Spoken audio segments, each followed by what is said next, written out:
Yes, you guessed it, back at Six Flags over Georgia. First time in 2 years. I have missed it. This is a great coaster collection they have here.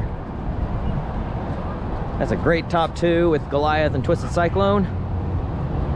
If Goliath is running smooth, I might put it ahead of Twisted Cyclone. It was not riding smooth. It was, oh my gosh, it was so rough 2 years ago, but it may be riding better. These B&Ms, you never know. They can be smooth, they can be as rough as can be. You never know what you're gonna get with them. And I'm talking about from one day to the next. They can change.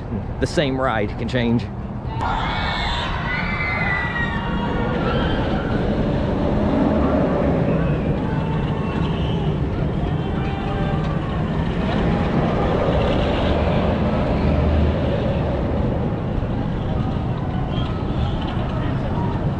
I've been here when Goliath had like 8-minute dispatches. Then sometimes they're cranking them out quick. Looks like they're doing good, at least as far as these two.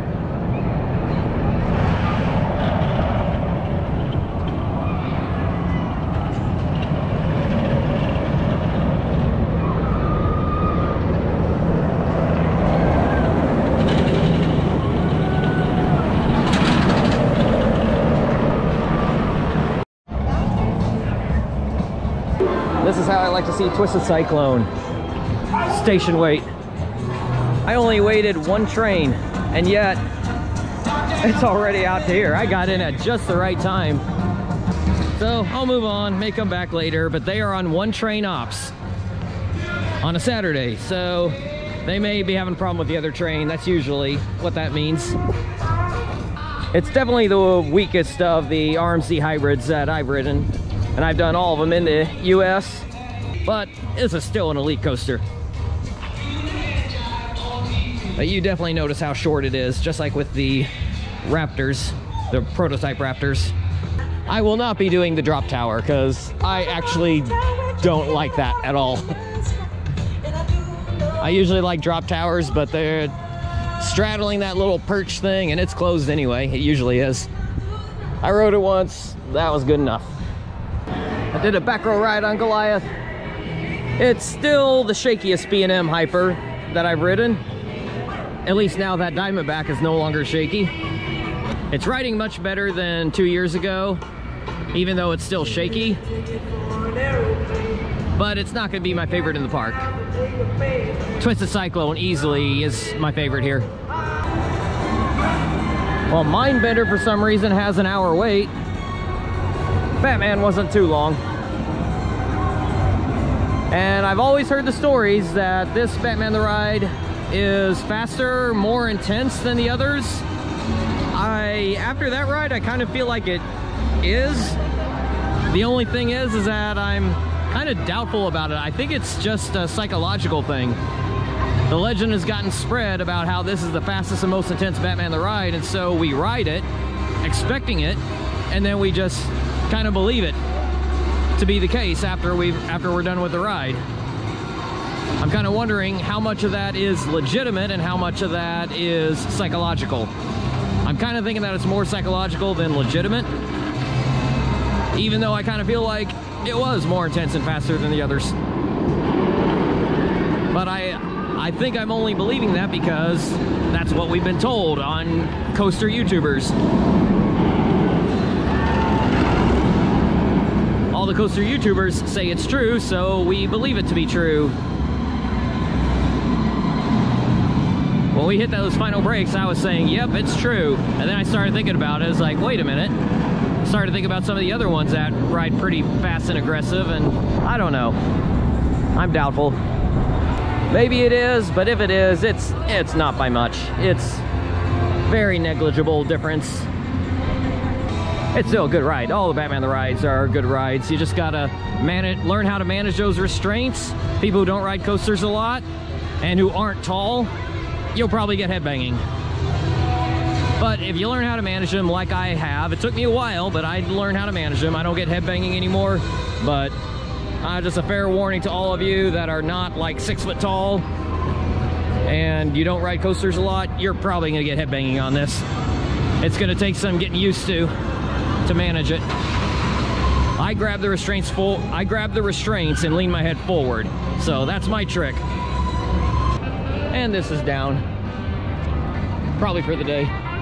All right, time for my third and fourth favorite rides at the park. Both in this shot right here. Blue Hawk with that comically slow lift hill.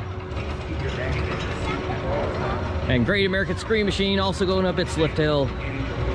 I know I made that video about Great American Scream Machine, but I love that ride. All right, come on, Blue Hawk. You started 3 minutes before Great American Scream Machine, and it's almost dropped before you.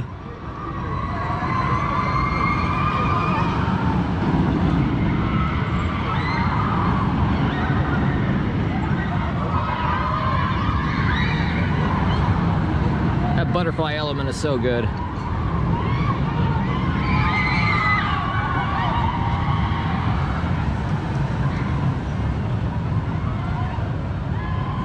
I just love all the head choppers throughout the ride.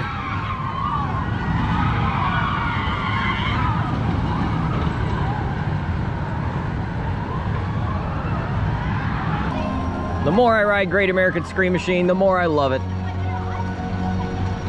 I think this might now be my third favorite in the park.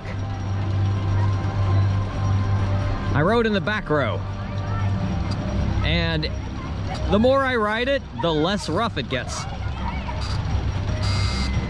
I don't know what they're doing, but they are taking good care of this thing, because in 2016, it was so horribly rough. And ever since then, it has just gotten smoother and smoother and smoother.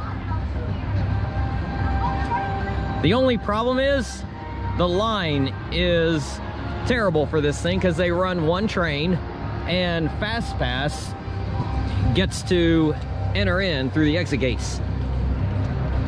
And the queue is not set up right. Well, the queue was set up right, but it isn't anymore. Especially towards the back of the train, the gates do not line up with your row. So you gotta watch that, and most people seem to go to, at least somebody goes to the wrong row and it messes everyone else up.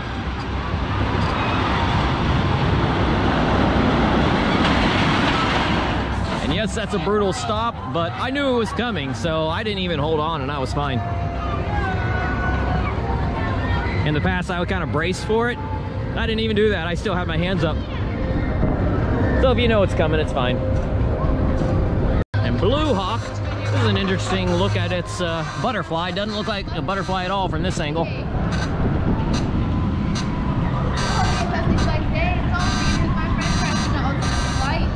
I don't know why that thing keeps buzzing. This move feels like a dive loop. It's a reverse sidewinder.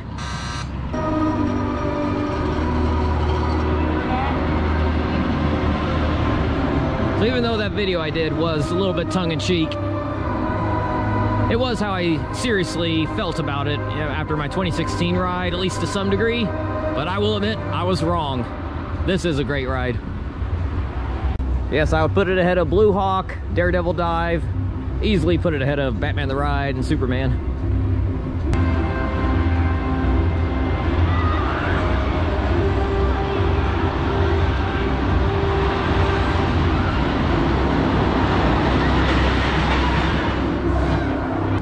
I love watching the people with that stop. I know some people say that they preferred the old trains with the buzz bars, but maybe that did not work in this ride's favor. Maybe for some reason those trains just tracked a lot rougher. This train, the PTC train, tracks really great on this. So even though you don't get the buzz bars that we all love, I think it's a better ride. And if you need a break from the thrill rides, you got this really good kiddie coaster here.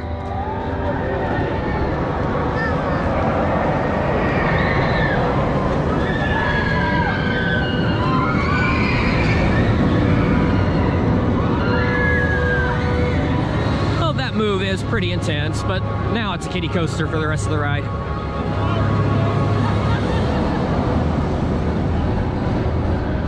Everything else is very gentle. Even that final inversion is really gentle. It's cool that it uses a terrain, the hillside here, but it is not worth the huge line that it always draws. Around this park since it opened way back in 1967, and y'all have always been good to me, so they've kept me around for over 50 years now. I sure cap. There's some rules I have to take care of, so listen real careful. There's no eating, drinking, or smoking while you're on this train. Also, the favorites like Momo the Monster and Viper. Now, we all have her a facelift and name change. Now call her Blue Hawk, but she still takes you upside down 5 times. In comparison, this here train you're on right now takes you upside down 0 times. It got moved in from USA section back in 1985. Now just for a second, imagine we're back in 1980, just over a decade, and we have already seen expansion at Lixhaven and Cotton States. But y'all guests were still back in 2011, daring guests to take that 95-foot drop. When the park opened in 1967, some people say the most popular ride had to be the Six Flags Railroad, but the long ride was so popular that in 1968, an additional flume had to be added to meet the demand of guests who wanted to ride. You can see that second flume is still right. There were many who grumbled when the Great Gas was torn down, as its imposing tower in the sky excitedly marked guests' impending arrival to Six Flags. But those grumblings quickly, then finally, in 1845, became known as the Great City of Atlanta. So, if this is the end of the line for you, gather your belongings. Wait for the train to come to...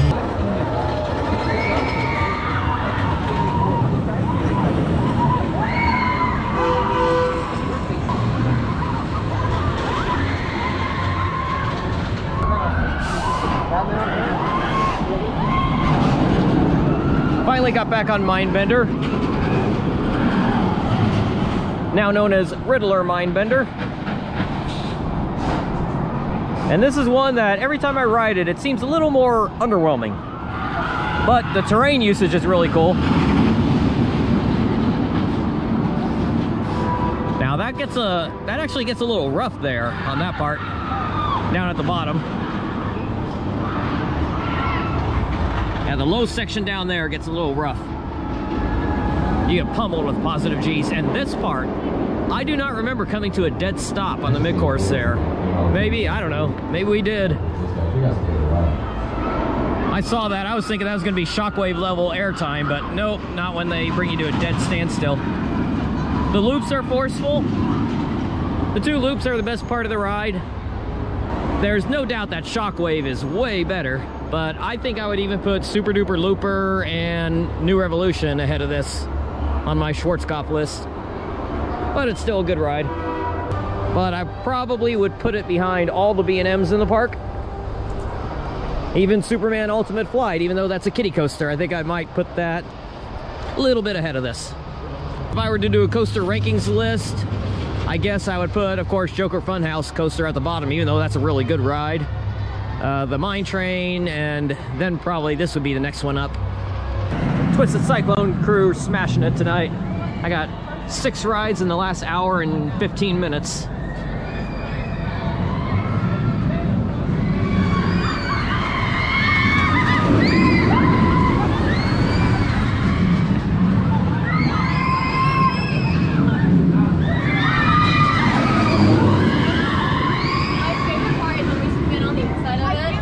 So they were doing 2 train operations later in the day.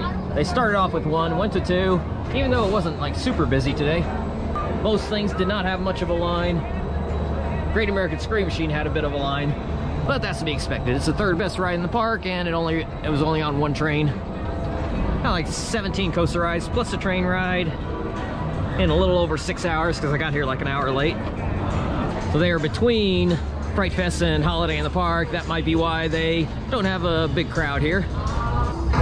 This was a really nice stop in between Dollywood and the Florida parks. You time that out right, you do Dollywood Wednesday, Thursday, Friday. You do Atlanta on Saturday and maybe Sunday also once Air Force One opens. It'll be worth spending a couple days in the area, I would think, because Six Flags Over Georgia deserves the better part of a full day, and Air Force One may deserve a day just to marathon it. And then you can head down to Florida for weekdays there. Weekdays at Dollywood, weekdays in Florida, and then weekends here in Atlanta. Especially since the Atlanta parks during the school year are only going to be open on weekends, while Dollywood is open on usually Wednesday, Thursday, Friday, especially at Christmas time. That's when the weekdays are open. They're usually closed Monday, Tuesday. And then the Florida parks, of course, are open every day. Click prepare my order. Last couple years, I did Florida and then ended with Dollywood, which is nice to end with a better park, because Dollywood is the best park in the world. But the problem with that is that you're passing through Atlanta on like Tuesday night.